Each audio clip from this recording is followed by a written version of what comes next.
Genesis 1 presents a theological account of the creation of the universe, earth, and life, often seen as conflicting with the scientific approach due to differences in methodology, purpose, and content. Literal interpretation adherents consider Genesis 1 as a factual account, rejecting scientific explanations that contradict it. The Genesis creation story is a key element of Hebrew cosmology, presenting a sequence that aligns with a flat Earth perspective.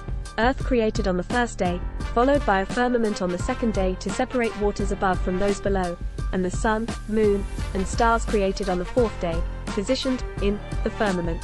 The Bible describes an immovable Earth, with scriptures like 1 Chronicles 16:30 and Psalm 104:5 suggesting the Earth is fixed and unshakable.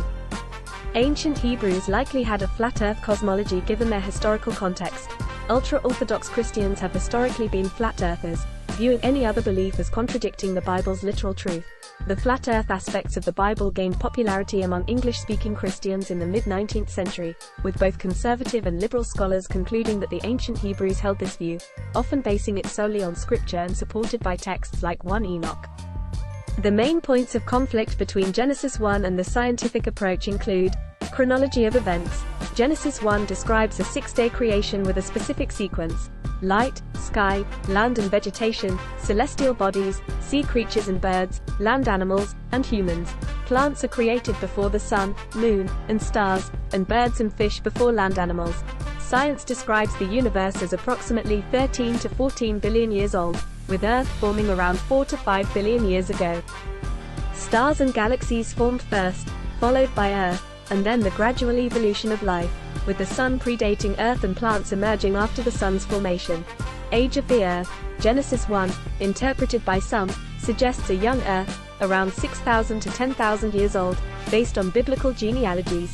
The scientific approach dates the Earth to approximately 4 to 5 billion years old, based on radiometric dating. Mechanism of creation.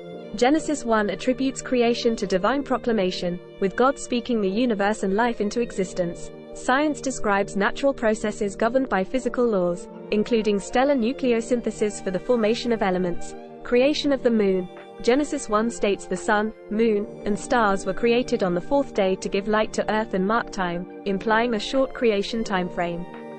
Science, through the giant impact hypothesis, posits the moon formed about 4.5 billion years ago from debris ejected by a collision between proto-earth and a Mars-sized body, involving high-energy impacts over a long timescale. The Genesis 1 account and the giant impact hypothesis offer fundamentally different explanations for the moon's origin: a rapid divine creation versus a natural process involving material coalescence over billions of years.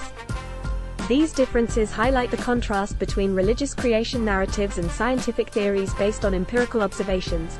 Some interpretations, like the framework interpretation, seek to reconcile these differences by viewing Genesis as a theological text emphasizing spiritual truths rather than scientific chronology, aiming to harmonize it with evolutionary theory.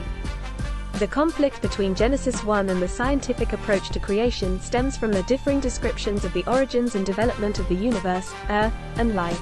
While Genesis offers a theological and narrative perspective, science relies on empirical hypotheses and natural processes. Interpretations vary, with some seeking ways to harmonize the two accounts, suggesting that the theological point of view can accommodate the idea of a universe created by God in perfect harmony, where all elements are interconnected.